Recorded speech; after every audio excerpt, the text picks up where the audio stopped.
kasama namin ngayon. Dahil noong kasama ka lahat tayo'y masaya. Maghapon tayong magkasama at nagmumukhang tanga. Ang mga bagay na ginagawa natin magdamag. Aabutin ang umaga sa bakot nilulundag. Lahat ng yay pinagdaanan ng puno ng saya. Ang grupo ng mga trasado sa atin nagpatawa. Ang alaala ng lahat bigla na lang nalagta. Nang binawi ang kanang buhay at kaming kasama.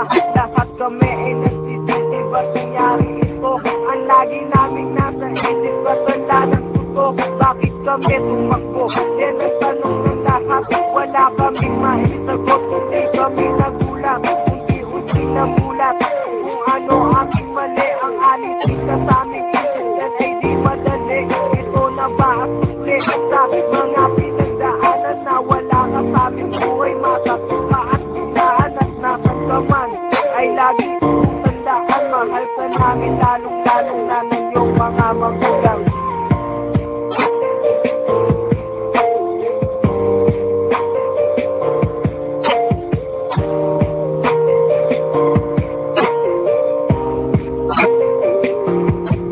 Hanggang ngayon gumugulo pa rin sa isipin ko kung bakit ba agad kang nawala sa ating mundo. Yan ang laging tanong ko, sadyos natin may kapal. Bakit ba kailangan pa ang buhay mo isugal? Kahit saan man lugar, ikaw ang laging naiisip. Hanggang sa pagpikit, ikaw ang nasa panaginip. At sa pag-ihip ng hangin, ramdam ko nandyan ka. At kahit saan man napunta, lagi nakagabay ka. Kaya salamat kaibigan sa iyong mga nagawa.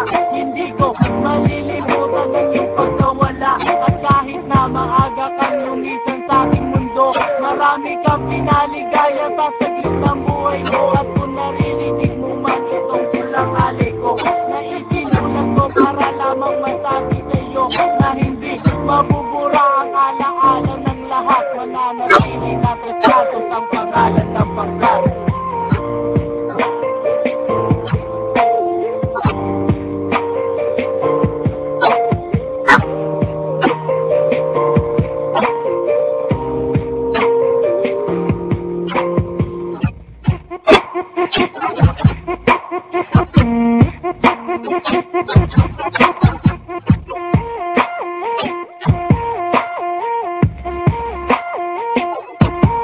Ito ay awit ko para sa'yo, pakinggan mo to. Hindi basta isinulat, pinag-isipan ko to. Nagmumula sa puso't isip at pinasa ng galing. Isang mensahe sa iyo na nais kong iparating, kaibigan. Ikaw ang inspirasyon ko sa aking buhay. Kaibigan kong matalik nung ikaw ay nabubuhay. Makulay ang pinagsamahan natin dalawa. Kasi na kayang tumbatan o higitan pa ng iba. Bawat problema nagdaan na kaya natin ang pasal. Madali man o mahirap, iit natin nilabanan. Dumating na ang hangganan. Ang lahat ay nagsakot. Nalawin na ang buhay natin. Ibigay sa'yo ng Diyos tuloy ang agos ng buhay. Kahit ano pa ang mangyari. At tutuparin ko lahat ng bagay mong sinabi. Kahit na wala ka na at hindi tayong magkasama. Ang Diyos ang tandaan upang muli tayong magkita. At sa sakali na pumalang na ako ngayon, hindi na ako malulungkot kasi ikaw ay naroon sa paraiso. Papayapa at walang halong gulo ang siyang lugar na kung tawagin na ikaw.